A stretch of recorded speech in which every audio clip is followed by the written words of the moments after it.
what do you have in your account right now? On the put. Long 41. You own the $41 put, correct? What's the price you paid for it? $1.25. Well, take your initial credit, which was how much? For the spread trade? 30 cents. 30 cents. Now you bought back part of the spread for $1.50. How much you in this trade for? $1.20. $1.80. So you sold something for 30 cents, you bought something for $1.50, you're in the trade for $1.20. So we follow that? That's why I say I want you to write it down. In my head, I'll do it in my head. It's fine if this is what I do, but you always can't follow what's in my head, so I want you to write this down. So it's end of the trade for 30-cent credit, so you got 30 cents. You paid out $1.50. So how much money are you out right now? $1.20. But what do you still own?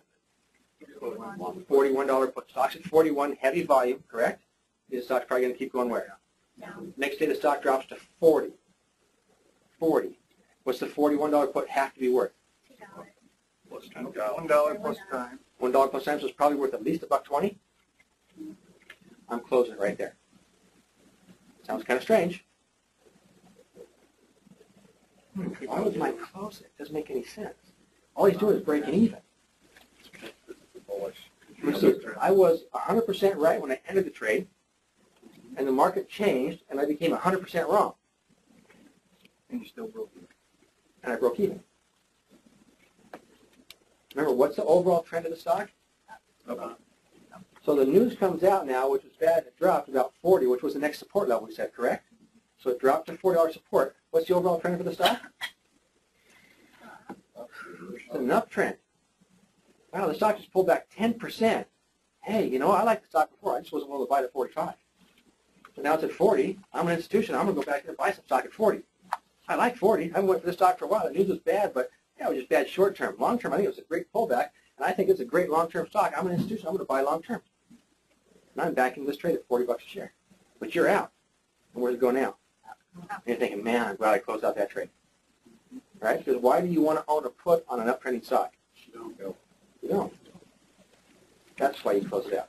Most people say, well, let's pull back. I'm going to get greedy now. Let's let this baby ride. Yeah, I'm going to make all kinds of cash.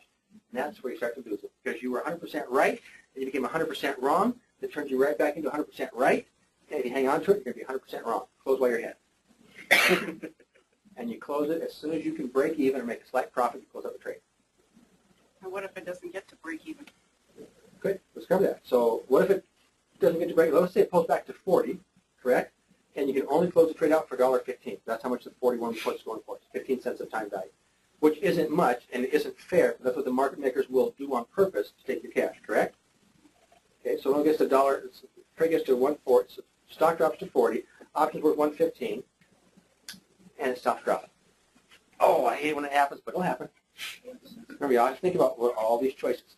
Pull back to 115. Let me see. Stock stop dropping at 150, stop dropping at 40, and the longer it sits there, what happens to the put option? Decay. It starts to decay. So the 120 you're in for it is now only worth 115. Next day it's worth 110. Next day it's worth 110. Next day it's worth $1. Longer it sits there. I hate that. Do we have any other choices? Got to have something. It's got to be something I do. Remember, I'm an investor. My education's done. It's now time for me to act and make a profit. What's my trend of the stock? Well, stock's in an uptrend, yes?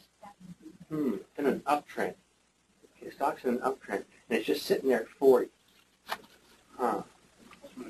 So, And the next thing you have to decide is, do I think it's going to stay at 40? Do I think it's going to go up? Or do I think it's going to go down? Just based on your answer, I'll tell you what your next trade is.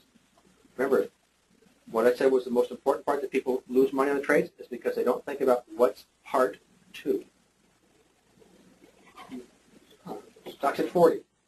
Didn't quite get me out at $1.20. Stopped at 115. I was waiting for $1. I had a good till cancel to close this whole put at 120. And because there were all kinds of us doing it, the market maker saw that price out there and said, Greeks be damned. I'm not going to do it. And he just didn't drop it.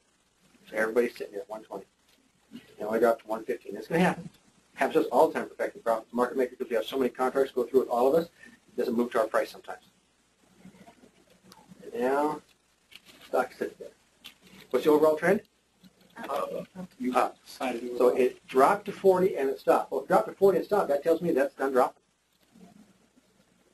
it's sitting there Building the support. It's sitting there building the support is correct. So eventually it's going to do what?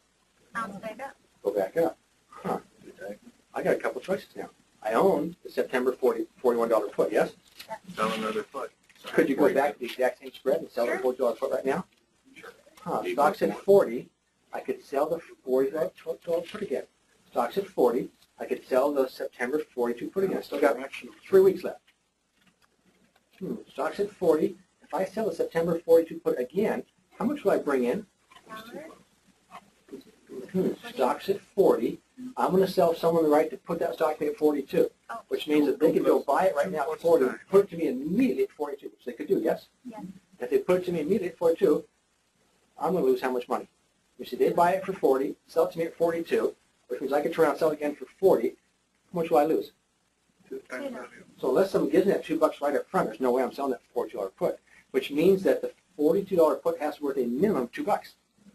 Maybe it's only worth $2.10. The market maker's not giving you any extra. So I'm going to sell the September 42 put for $2.10. Now, originally, you were in this for, write this down. That's why I say you have to write it down. In my head, this makes perfect sense, but you don't see that. So if you put on paper, this makes sense. Now, you sold the September 42 put. You bought the September 41 put, and your total credit now is you sold for $2.10, you bought for $1.20. What's your credit? 90 cents. Okay, good. You're following along with that. Okay, good. So you sold some for $2.10, you bought some for $1.20. Remember, you own the 41 put, correct? Now, this is only going to work out if it goes up. It doesn't have to go up, but that's what I'm expecting. What if it doesn't? Remember back to our initial part. Don't enter the trade unless you know what to do. So if it doesn't go up, I better know what to do. And I'm just following the same process each time. Following the same process. So now, I sold September 42s. I bought the 41s. I'm in it for a 90-cent credit. So the stock only has to go to 41.10 so I break even. If the stock goes to on expiration date of September, if the stock is at $41.10 per share, does someone have the right to put the stock to me at 42? Did you sell the September 42 put? Okay, if they put the stock to me at 42, stock's at 41.90 or 41.10, I'm losing 90 cents. But how much in the spread for it? As long as the stock goes back up to 41.10, you're break even. You don't need it to go back to 42. You just want to go from 40 to 41.10. Huh. Okay. So if it goes anywhere above 41.10, the more it goes above 41.10, that's when you start making your profit. Anywhere above 42, you maxed out for a 90-cent profit on a $1 spread. Wow. 90-cent profit on a $1 spread. You make even more money because you're 100% wrong. What's that rate of return? 90-cent profit on a $1 spread. That's 90%. You were originally happy with 40. Now, what if it doesn't go to 42? Couldn't that happen too? It doesn't have to. My thought process is there always something I can do? The average person says, man, I lost money, I got to close out the trade. What happens if you close out the trade 8 times in a row with a loss? At some point, you're going to run out of cash. Yes? Well, if you're going to close out a trade at a loss anyway, what are you going to do with what's left over in your account? You're just going to go right into where? Another trade? Well, instead of going to another trade, why don't you just keep going back in the same one you're already in until you finally get your cash?